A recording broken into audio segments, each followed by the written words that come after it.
دوستوں میں آج آپ کے لیے بیان لے کر حاضر ہوا ہوں مولانا قاری علی ملتانی صاحب کا بہت ہی خوبصورت آواز، بہت ہی خوبصورت موضوع لے کے چلتے ہیں بیان کی طرف۔ تمہیں کیا معلوم فلسطین کی مسلمان کے ساتھ کیا بن گئی؟ تم آج میلے ٹھیلے کا چکر بناتے پھرتے ہو، جاؤ فلسطینیوں کے پیاس سے مرنے والے بچوں سے جا کے پوچھو، اسرائیلی یہودی بدماش کسی طرح سے بھی پیچھے ہٹنے کو تیار نہیں۔ عرصہ گزر گیا، پانی بند کر رکھا ہے، بجلی بند کر رکھی ہے، پریشان ہے مسلمان، خدا کا نام لینے والے لوگ پریشان ہیں۔ فلسطین میں مسلمان کٹ گیا، افغانستان میں مسلمان ذبح ہو رہے ہیں، ایران عراق میں مسلمان کٹ رہے ہیں، ذبح ہو رہے ہیں، سری لنکا جیسا ملک بدھ مذہب رہنے والے لوگ جو کیڑی کو مارنا بھی برا جانتے ہیں مگر مسلمان کو کاٹ رہے ہیں، چاروں طرف مسلمان ذبح ہو رہا ہے، چاروں طرف مسلمان کٹ رہا ہے، چاروں طرف مسلمان مرد عورت کٹ رہے ہیں، ذبح ہو رہی ہیں، اور ہم بیچ میں کھڑے ہو کر کے ناچیں گے۔ کھیل تماشا اس قوم کا مزاج نہ بناؤ، تماشا دیکھنے والوں تماشا خود نہ بن جانا۔ امام الانبیاء محبوب کبریا حضرت محمد مصطفیٰ صلی اللہ تعالی علیہ وسلم نے ارشاد فرمایا، او لوگوں، جب کوئی قوم کھیل تماشے میں پھنس جاتی ہے، جب کوئی قوم گانا بجانا اپنی زندگی کا محور بنا لیتی ہے، پھر اس قوم کو زمین پہ بسنے کا حق نہیں رہتا، وہ قوم زمین میں دس جانی چاہیے۔ ایک مر رہا ہے اور ایک رنگریلیاں منا رہا ہے۔ راولپنڈی کے شہری لوگ تنگ، 26 فٹ پانی شہر کی گلیوں سے گزر گئے، کیمپوں میں لوگ پڑے ہیں، تنگ ہیں، مکانات بے شمار منہدم ہو گئے، اور ہم 2 جھنڈی مجھے بھی دینا بھائی، میں نے بھی اپنے سر پہ لگانی ہے، جھنڈی تو لگانی ہے، کبھی بارڈر پہ جا کے تو للکار کسی کو۔ ادھر ایٹم بم بن رہے ہیں، ادھر مسلمانوں کے گلوں پہ چھرے چل رہے ہیں، ہم رنگ برنگی جھنڈیوں کے پیچھے پھر رہے ہیں۔ سال میں 4 موقع بنا دیے قوم کو کھلانے کے، تماشا دکھانے کے، کہ تم اسی دھندے میں لگے رہو۔ 10 محرم کا جلوس نکالا کرو، 12 ربیع الاول کا جلوس نکالا کرو، 23 مارچ کا جلوس نکالا کرو، 14 اگست کا جلوس نکالا کرو، سال میں تمہارے لیے 4 دن انتخاب کر دیے تاکہ تم اسی دھندے میں لگے رہو۔ خدا بند عالم اتنی بڑی طاقت کا مالک ہے کہ اگر وہ ناراض ہو گیا تو پھر اجتماعی عذاب آئے گا، قومی عذاب نہ آ جائے۔ 14 اگست اللہ کے سامنے عاجزی کرنے کا دن تو ہے، استغفار کرنے کا دن تو ہے، توبہ کرنے کا دن تو ہے، اللہ سے ملک کے لیے، قوم کے لیے دعائیں مانگنے کا دن تو ہے، قرآن خوانی کے لیے دن ہے، درود شریف پڑھنے کا دن ہے، اللہ اللہ کرنے کا دن ہے۔ چاروں طرف یہود و نصارہ، ہندو کافر جو مسلمانوں کے خلاف سازشیں بنا رہے ہیں، ان کو ختم کرنے کے لیے، ان کو مرنے اور ان کے ملیا میٹ کے لیے دعا کرنے کا دن تو ہے، خیرات کرنے کا دن تو ہے، اللہ اللہ کرنے کا دن تو ہے، ناچ کا نہیں، گانے کا نہیں، ڈھول ڈھپڑے کا نہیں۔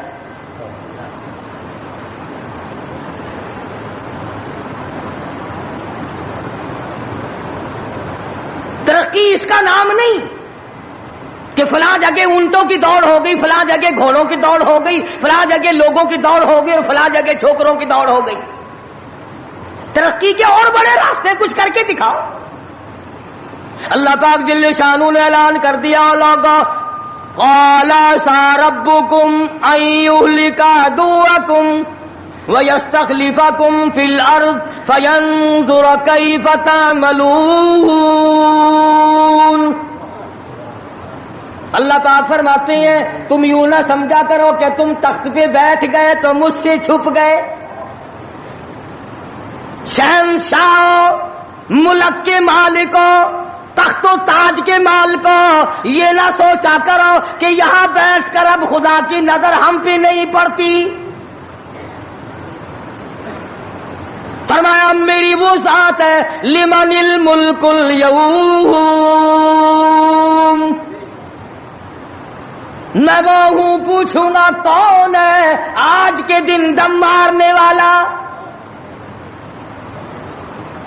الیوم تجزا کل نفس بما کسبت، کسی پر ظلم نہیں کیا جائے گا، کوئی بول نہیں سکے گا، جواب نہیں دے سکے گا، کیوں؟ دربار الہی ہوگا۔ کہتا وہ ایسی روب کی جا ہے کہ دربار الہی میں ہزاروں سر بلندوں کا عزیزوں سر جھکا ہوگا۔ بڑوں بڑوں کے سر جھک جاتے ہیں، اپنی مرضی سے نہ جھکے تو خدا جھکا دیتا ہے۔ فرمایا یہ تمام کا تمام نظام میری طرف سے چلتا ہے، تم عارضی ہو، تم جیسے پہلے کہیں آئے اور کہیں چلے گئے، تم بھی نہیں رہو گے۔ اللہ پاک نے فرمایا باقی رہے گی میری ذات۔ اس لیے ہوش کر کے ہر آدمی کو قدم اٹھانا چاہیے، تاجر کو بھی، پیر کو بھی، مولوی کو بھی، افسر کو بھی، تمام لوگوں کو ہوش کر کے قدم اٹھانا چاہیے۔ کوئی ایسی صورت نہ ہو جس سے خامخواہ ہم عذاب میں گرفتار ہو جائیں۔ حضرات صحابہ اکرام رضوان اللہ تعالی علیہم اجمعین انہی چیزوں سے ڈرا کرتے تھے۔ خود مدنی کریم صلی اللہ تعالی علیہ وسلم کا یہ حال ہے، راستے میں پڑی ہوئی ایک کھجور آپ نے اٹھا کر منہ میں ڈال لی۔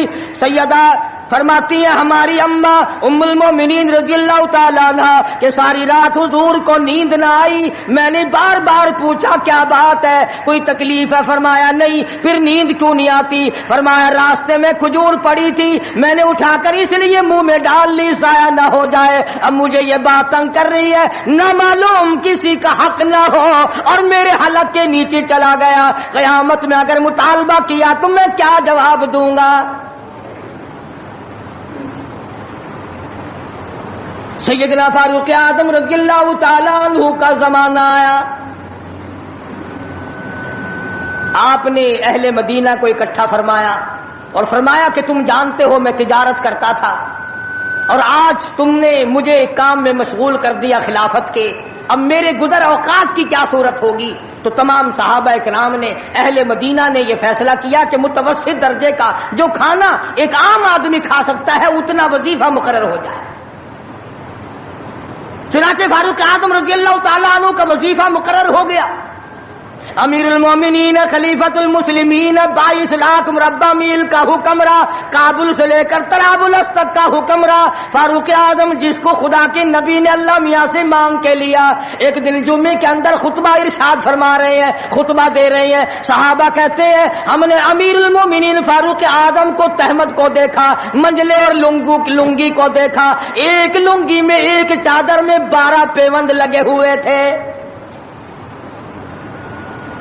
12 پیوند، 22 لاکھ مربع میل کا حکمراں، اس کے تہمند میں 12 پیوند ہے، ایک پیوند چمڑے کا بھی ہے۔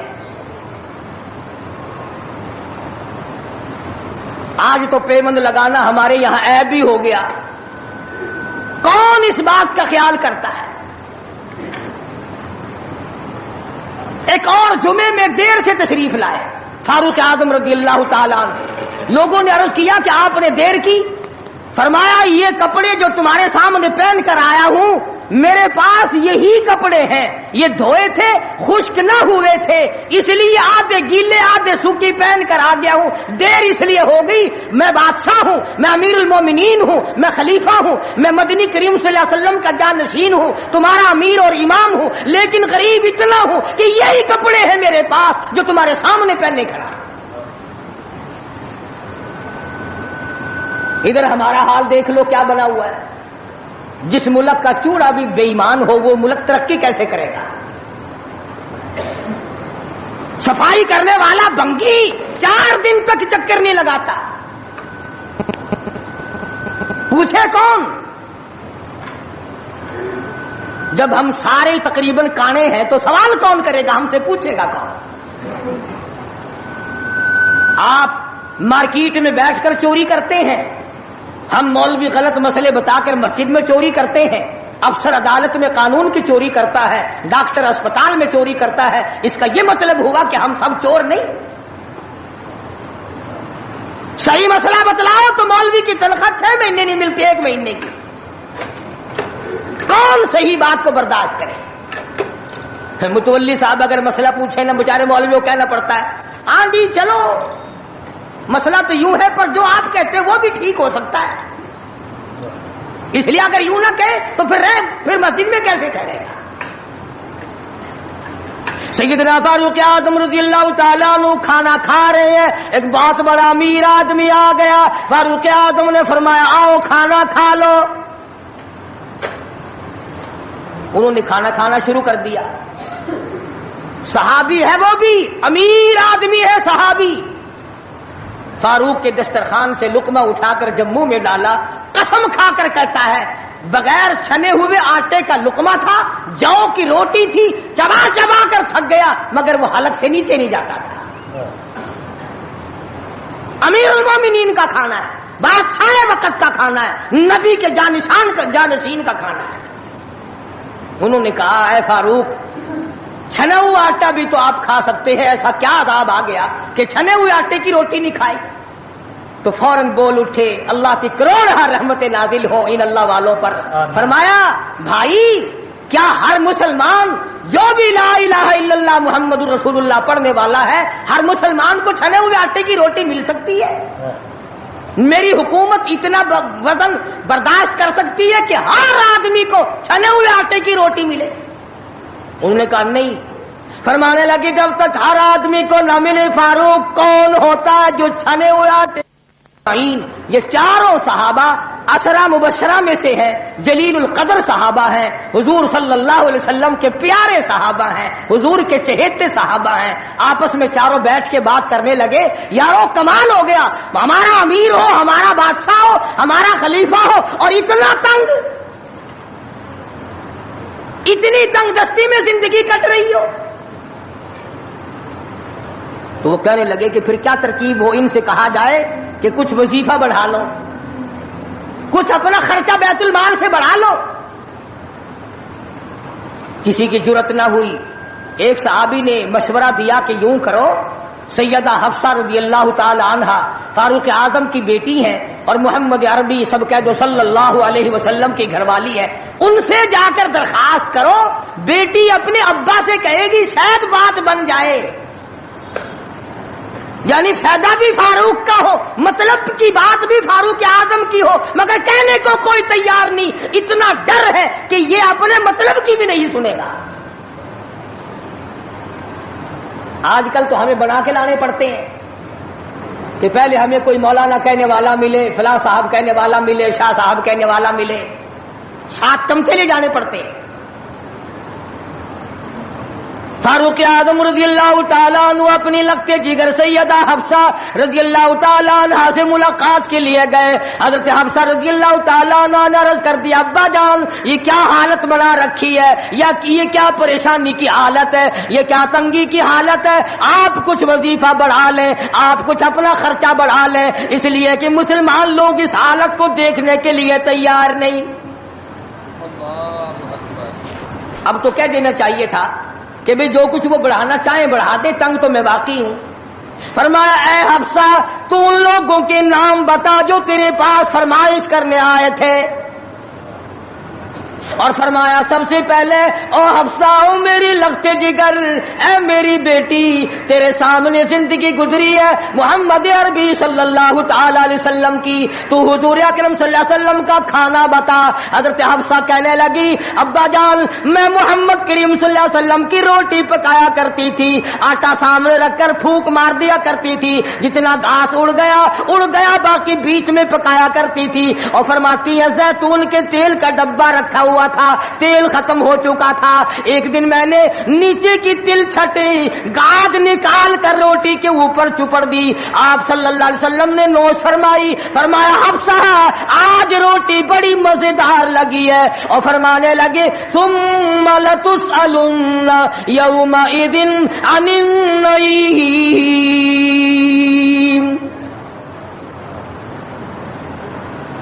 فاروق اعظم رضی اللہ تعالیٰ عنہ فرمانے لگے اے حفصہ میرے تیرے نبی نے میرے تیرے محبوب نے دنیا میں یہ کھانا کھایا ہو اور میں ان سے الگ کھانا تلاش کروں میری ان کی ملاقات کیسے ہوگی؟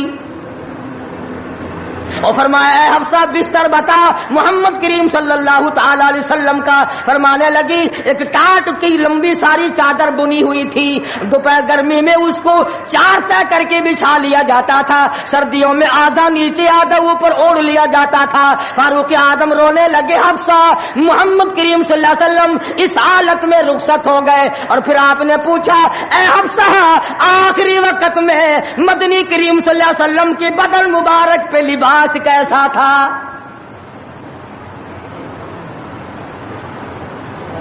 وہاں لباس کی حالت کھانے کی حالت یہ ہے, یہاں بنگلوں کی گنتی نہیں کوٹھیوں کی گنتی نہیں.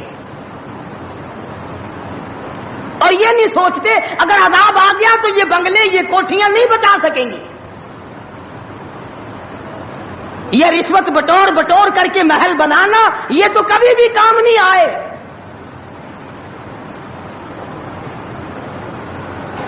لوگوں کے ذہن کو گندا کرنے کے لیے طریقہ کار بنا رکھے.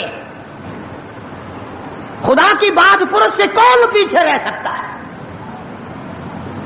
جب وہ پکڑتا ہے پھر توبہ کی مہلت نہیں دیتا. فرعون کے سر میں 400 سال تک درد کبھی نہیں ہوا, نزلہ کبھی نہیں ہوا. فرمایا حتی اذا ادرکہ الغرق, جب آیا نا دریا کے بیچ میں اور لگا ایک غوطہ اور یوں اوپر کو آیا, بڑا بزدل تھا, کہنے لگا آمنت انہ لا الہ الا الذی آمنت بہ بنو اسرائیل وانا من المسلمین. میں رب العالمین کو مانتا ہوں, میں بنی اسرائیل کے رب کو مانتا ہوں. آواز آئی جبریل اس کے منہ میں گاڑا ٹھونس دے. یہ اب مجھے ماننے لگا ہے جب میں نے پکڑ لیا. میری پکڑ کے وقت ماننا یہ تو کہ ماننا نہ ہوا. کوٹے میں کتنا بڑا عذاب آیا, سینکڑوں آدمی مر گئے, کتنے لاپتہ ہو گئے. چاروں طرف خلقت خدا کی پریشان ہے, بس ایک ہی آواز آ رہی ہے تیاری کرو, مکان چمکاؤ, دکان چمکاؤ, بازار چمکاؤ, دندا بے شک نہ ہو پر چمکائے رکھو. تو جیسے عورتوں میں بیماری نہیں پھیل جاتی, 80 سال کی بڑھیا سرخی لگا کے چل دیتی ہے. چمک, کارنامے کی چمک پیدا کرو, اعمال کی چمک پیدا کرو, ایمان کی چمک پیدا کرو.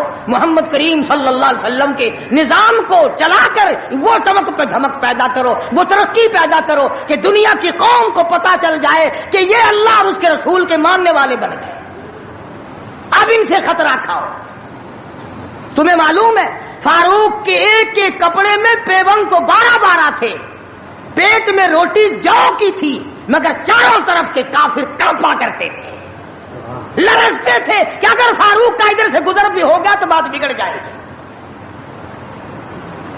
یہاں تک حالات بنے صحابہ کرام کے, اللہ تعالیٰ کی کروڑ رحمت نازل ہو, صحابہ کرام کی قبروں پر آمین کہو کہ 5 لاکھ کے مقابلے میں 5 محمد کے غلام کامیاب ہو گئے.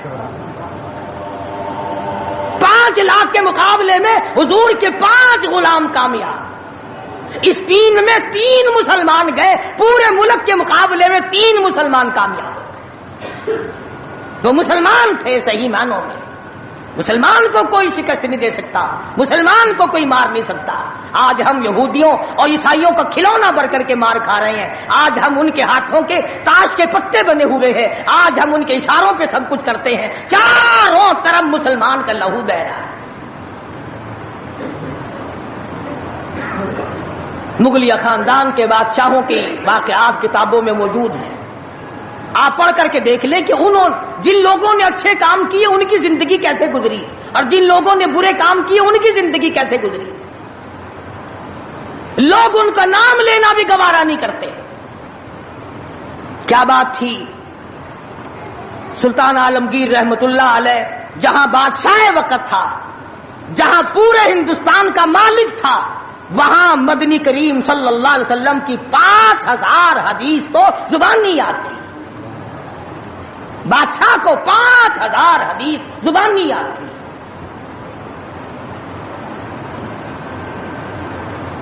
سلطان صلاح الدین خلجی رحمہ اللہ بادشاہ گزرا ہے. ہمارے یہاں عربی مدارس میں ہدایہ کتاب پڑھائی جاتی ہے 2 سال میں. پڑھنی آتی ہے سمجھی تو کیا جائے گی. سلطان صلاح الدین خلجی بادشاہ ہو کر مکمل ہدایہ زبانی یاد تھا. زبانی یاد تھا. عالمگیر بادشاہ کی فوج کا جو کمانڈر تھا وہ اتنا بڑا عالم تھا کہ آج بھی شرح عقائد وغیرہ اور امور عامہ اور میر زاہد وغیرہ جو کتابیں ہیں منطق کی اور طرح طرح کی، یہ تمام عالمگیر کی فوج کے کمانڈر کی لکھی ہوئی ہیں. اللہ والے تھے. اور حد یہاں تک ہو گئی کہ مغلیہ خاندان کی ایک لڑکی ہے سلیمہ سلطانہ، اس نے قرآن مجید کی ترجمے کی تفسیر کی کتاب مانگی. ملا عبد القادر بدایونی انچارج ہے کتب خانے کا، کتاب گم ہو گئی تو لڑکی نے باپ سے لڑ کر جائیداد ضبط کرا دی کہ قرآن کی تفسیر کی کتاب کتب خانے سے کیوں گم ہو گئی. اتنا بڑا علم کا قدر تھا لوگوں کے دلوں میں. اور محمد کریم صلی اللہ علیہ وسلم کے دین کو لوگ بادشاہ مانا کرتے تھے، وزیر مانتے تھے، سفیر مانتے تھے، درویش و قلندر مانتے تھے. عوام کے تمام جذبات جو تھے وہ اسلام کے صحیح احساسات کے مطابق تھے. تو میں عرض کر رہا تھا یہ کسی کا گلہ نہیں، یہ کسی کا شکوہ نہیں، کسی کو گالیاں دینا مقصود نہیں. اگر اتنی بات کہہ دوں تو کوئی بیجا نہ ہوگا کہ حرف آئے نہ کہیں، حرف آئے نہ کہیں ان کی مسیحائی پر، حرف آئے نہ کہیں ان کی مسیحائی پر. اور درد اتنا تو نہ تھا تیری دوا سے پہلے. یہ تو بہت زیادہ کڑوی ثابت ہوئی تیری دوا. یہ تو پہلے درد سے بھی زیادہ درد ہو گیا، تو نے یہ کیسی دوا پلا دی. اور بڑا عجیب شعر یاد آیا، فرق ہے تیرا میرا. فرق یہ کہتا کہ تیرا پیام اور ہے میرا پیام اور ہے، تیرا پیام اور ہے میرا پیام اور ہے، عشق کے درد مند کا طرز کلام اور ہے. دیوانوں کی باتیں اور ہیں، تمہارا طرز زندگی اور ہے. ہم نے صحابہ سے طرز زندگی سیکھا، ہم نے محمد عربی صلی اللہ علیہ وسلم سے طرز زندگی سیکھا، ہم نے عمر بن عبدالعزیز سے طرز زندگی سیکھا، ہم نے سلطان عالمگیر سے سیکھا، سلطان صلاح الدین خلجی سے سیکھا، ہم نے شمس الدین التمش سے سیکھا. تم نے طرز زندگی انگریز سے سیکھا. کب تک انگریز کے ترقی کے وارث بنو گے؟ انگریز کا لعنتی قانون کیوں پیارا لگتا ہے؟ وہی رسم و رواج، وہی طریقہ کار. کچھ کم تو ہوگی، ورنہ اب بھی کئی لوگ گلے میں پھانسی لٹکا کے چلتے ہیں اور فخری انداز میں چلتے ہیں کہ میرے گلے میں پھانسی لٹکی ہوئی ہے. جو لباس یہودی کا ہے، جو لباس ایک عیسائی کافر کا ہے، وہ مسلمان کے لیے زیب نہیں، کامیابی کا ضامن نہیں ہو سکتا.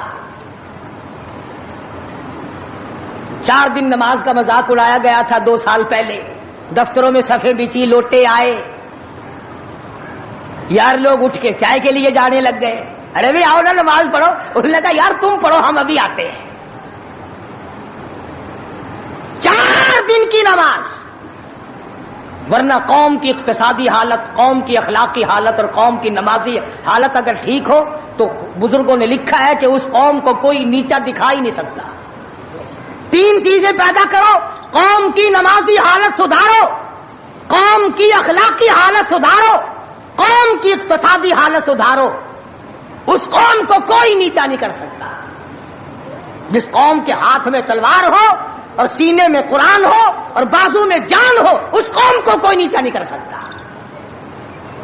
لیکن جو قوم ناچ گانے کی عادی بن جائے، جو قوم میلے ٹھیلوں کی عادی بن جائے، جو قوم رسم و رواج کے پیچھے لگ جائے اور خدا کے قرآن کو صرف مردوں کے لیے اٹھا کے رکھ دے، اس قوم کا خدا کے پاس کوئی ضمانت نہیں ہے. میں یہ عرض کر رہا ہوں کہ چاروں طرف مسلمانوں پہ مصیبت ہی مصیبت ہے. اپنے ملک میں بھی کوٹے میں، راولپنڈی میں، فلسطین میں، ایران عراق میں، افغانستان میں، سری لنکا میں، چاروں طرف مسلمانوں پر عذاب آیا ہوا ہے. تو ہمیں اللہ میاں سے ڈرنا چاہیے، ہمیں خوف کھانا چاہیے، ہمیں دعا مانگنی چاہیے، ہمیں سجدے میں پڑھ کے رونا چاہیے، ہمیں جھنڈیاں لگا کر ناچ نہیں کرنا چاہیے. اور جو ایسا کرتے ہیں وہ غلط ہے، جو کراتے ہیں وہ بھی غلط ہے. ہم اس بات میں کسی سے نہیں ڈرا کرتے. حکومت کرے، حکومت کرائے، چھوٹے یونین کرائے، ایم ڈی اے کمیٹی کوئی بھی کرائے، اس وقت میں یہ حرکت بالکل غلط. تم کو سکھایا کسی نے ہے یہ کہ قوم کو کھیل تیشے میں، کھیل تماشے میں پھنسا کر اپنا الو سیدھا کرنا چاہتے ہو؟ قوم کی نمازی حالت کو بہتر بناؤ، قوم کی اقتصادی حالت بہتر بناؤ، قوم کی اخلاقی حالت بہتر بناؤ. قوم کو سمجھاؤ کہ بہو بیٹی کی عزت ایک ہے، بہن بیٹی کی عزت ایک ہے، تم سب کی بہن ایک ہے، تم سب کی عزت اور آبرو ایک ہے، تمہارا خدا ایک ہے، تمہارا نبی ایک ہے، تمہارا کعبہ ایک ہے، تمہاری دلی اللہ پاک نے جنت ایک بنائی ہے اور ایک ایمان کا رستہ بنایا ہے. کسی سے دھوکہ کرنا، کسی سے فریب کرنا، کسی سے دغا بازی کرنا، لوٹ کھسوٹ مچانا، یہ طریقہ بالکل غلط ہے اور فضول اور عبث اور ضائع کرنا. ویسے کہتے غریب ملک ہے جی، غریب ملک ہے جی، غریب ملک. یہ کروڑوں روپیہ غریب ملک کے پاس کہاں سے آ جاتا ہے ضائع کرنے کے لیے؟ ہم تو یہ کہیں گے کہ کل کو 14 اگست ہے، کل کو زیادہ سے زیادہ عبادت کرو، فلم نہ دیکھو، تلاوت کرو، استغفار کرو.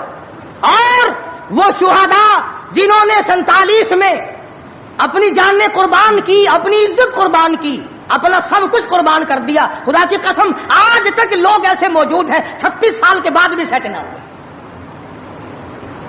ان کی روحوں کو قرآن پڑھ پڑھ کر کے بخشو، ان کے لیے بخشش کی دعائیں کرو، خراج تحسین پیش کرو ان لوگوں کو جنہوں نے اس ملک کو حاصل کرنے کے لیے اپنی جان کا قیمتی نذرانہ پیش کیا. تمہارا کیا ہے؟ تمہارا تو ناخون بھی نہیں کٹا. ہاں، تمہیں کیا تکلیف پہنچی تھی ملک بنانے میں؟ کب تم بنانے والوں میں آگے آئے تھے؟ اب جو مرتا اخبار میں آ جاتا فلانا بھی تحریک پاکستان کا بانی تھا، ہم نے بانی دیکھے نہیں. عوام نے بنایا ہے، لوگوں نے بنایا ہے، اور لوگ ہی اس کی خیر خواہی کر سکتے ہیں. اور لوگوں کو چاہیے کہ ایک اور بات میری سن لو آخری، اگر یہ ملک نہ رہا تو پھر مسلمانوں کو روئے زمین پہ جگہ ملنی مشکل ہو جائے گی. جغرافیائی حیثیت سے اس کا محل وقوع ایسا ہے کہ یہ مسلمانوں کے پاس رہا تو چاروں طرف کے مسلمانوں کو ساتھ آئے گا، اور یہ بچے گا خدا کے قرآن کے صدقے میں، یہ بچے گا نبی کے لائے ہوئے فرمان کے صدقے میں. یہ ہماری کوششوں سے یا ہمارے ہے زیادہ ہتھیار بنانے سے نہیں بچتا ہے. تو اس لیے قرآن مجید کو جگہ دو، اسلام اور ایمان کو جگہ دو، قرآن کا جھنڈا بلند کرو، ایمان کا جھنڈا بلند کرو. آؤ 14 اگست کو مل کر سب دعا کریں کہ ہم آئندہ جھوٹ نہیں بولیں گے، ہم آئندہ رشوت نہیں لیں گے، ہم آئندہ کسی سے دغا نہیں کریں گے، ہم کم نہیں تولیں گے، ہم کم نہیں ناپیں گے، ہم ملاوٹ نہیں کریں گے، ہم غلط مسئلے بتا کر لوگوں کے ایمان کا بیڑا غرق نہیں کریں گے. پھر تو ہمارے لیے یہ بڑا بہترین دن ہے. اور اگر ہم ان تمام چیزوں میں سے کچھ بھی چھوڑنے کو تیار نہیں، پھر اس دن کی کوئی حیثیت نہیں، پھر کھیل تماشے کا دن ہے اور کچھ نہیں.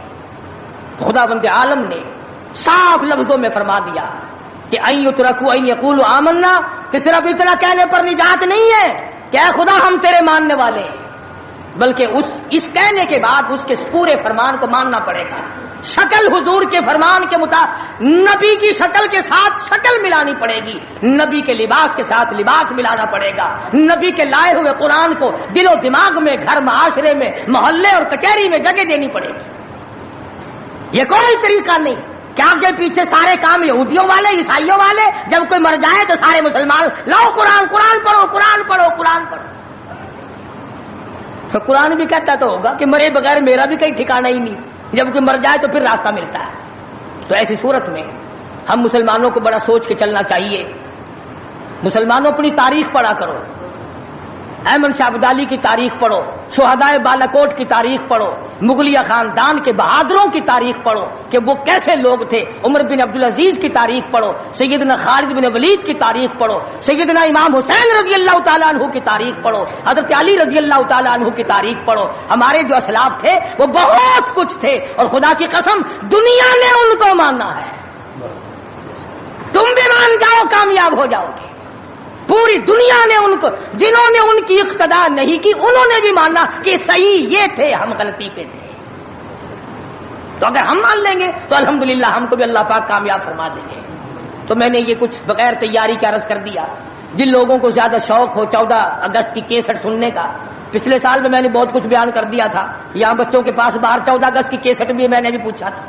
جس کو زیادہ شوق ہو 14 اگست کی کیسٹ سننے کا وہ یہاں باہر سے لیتا جائے اور سوچ لے اور سمجھ لے اور یاد کر لے کہ پاکستان کیسے بنا، کن لوگوں نے بنایا، کون لوگ تھے بنانے والے۔ پاکستان بنانے والے یہ نہیں، جن کے سروں پہ ٹوپ رکھے ہوئے ہیں یہ کہاں تھے بنانے والے؟ یہ جو آکڑے ہوئے پجامے پہننے پھرتے ہیں انہوں نے کب بنایا؟ ہم تمام کے تمام لوگ جب اللہ پاک کی حضور میں دعا کریں گے اللہ پاک مسلمان کی سنتا ہے۔ تو 14 اگست کی شوق والے کیسٹ والے لوگ لے جائیں، اور آخری جمعے کی الوداعی موت کا منظر جو کیسٹ ہے وہ بیوی بچوں کو اور گھروں میں اور رشتہ داروں اور عزیز و اقربا کو بڑی بہترین ہے۔ اللہ پاک ہدایت کے اسباب پیدا کر دے۔ اگر تیری کوشش سے ایک بیٹی کو نماز کی توفیق ہو گئی، خدا کی قسم کروڑوں روپیہ مل جائے تو اتنا کامیاب نہیں ہوتا۔ کیا جل گیا؟ اللہ تبارک و تعالی ہم سب کا حامی و ناصر ہو اور ساری مسلمان قوم کا پوری دنیا میں نگہبان اور محافظ بن جائے۔ وآخر دعوانا الحمدللہ رب العالمین۔ اللهم صل وسلم وبارك على سيدنا مولانا محمد النبي الأمي الهاشمي وعلى آله وأصحابه برة الكرام۔ پروردگار عالم پاکستان کو صحیح معنوں میں پاکستان بنا، الہ العالمین اس ملک کو استحکام نصیب فرما۔ یا اللہ پاکستان کو پائیدار اور مضبوط بنا۔ یا اللہ اس ملک میں خدائی نظام جاری فرما۔ یا اللہ قرآن مجید کا نظام جاری فرما، محمد کریم صلی اللہ علیہ وسلم کا لایا ہوا نظام جاری ساری فرما۔ یا اللہ انگریز کے کالے قانون کو مٹا، کفریہ نظام کو مٹا۔ یا اللہ جو اس راہ میں رکاوٹ بنتے ہیں، قرآن نہیں آنے دیتے، انگریز کے قانون کو چلایا چاہتے ہیں، ان کو ہدایت عطا فرما۔ ان کے مقدر میں اگر ہدایت نہیں تو ایسے لوگوں سے پاکستان کی زمین کو پاک فرما دے۔ الہ العالمین پاکستان کو چوروں سے بچا، رشوت خاروں سے بچا۔ یا اللہ جو پاکستان کو تباہ کرنا چاہتے ہیں تو ان کو برباد کر دے۔ یا اللہ پوری دنیا کے مسلمانوں کی غیب سے نصرت فرما۔ یا اللہ فلسطین کے مسلمانوں کی غیب سے اعانت فرما۔ یا اللہ وہ مظلوم مسلمان ہر طرف سے گھرے ہوئے پریشان ہیں، خداوندہ رحم فرما، ان سب پہ کرم فرما، افغانستان کے مجاہدین کو کامیاب فرما۔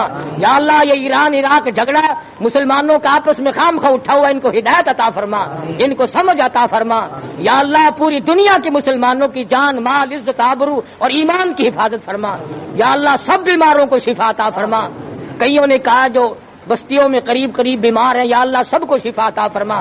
دور کے نزدیک کے جتنے بھی ہیں، ایک ساتھی نے بتایا کہ 10 مہینے کی بچی 2 مہینے سے بیمار ہے، اللہ پاک اپنے خزانے سے صحت عطا فرمائے، سب کے دکھ دردوں کو دور فرما۔ یا اللہ ناچ گانے سے بچا، رسم و رواج سے بچا، رقص و سرود کی محفلوں سے بچا، میلوں ٹھیلوں سے بچا۔ یا اللہ ہمیں قرآن اور درود شریف کی توفیق عطا فرما، کلمے اور استغفار کی توفیق عطا فرما۔ ماشاءاللہ سبحان اللہ۔ دوستو یہ تھے مولانا قاری علی ملتانی صاحب جو بہت ہی خوبصورت آواز میں بیان فرما رہے تھے۔ دوستو اگر آپ کو ہماری ویڈیو اچھی لگے، ہماری ویڈیو کو لائک شیئر اور ہمارے چینل کو سبسکرائب ضرور کر دینا۔ اللہ حافظ۔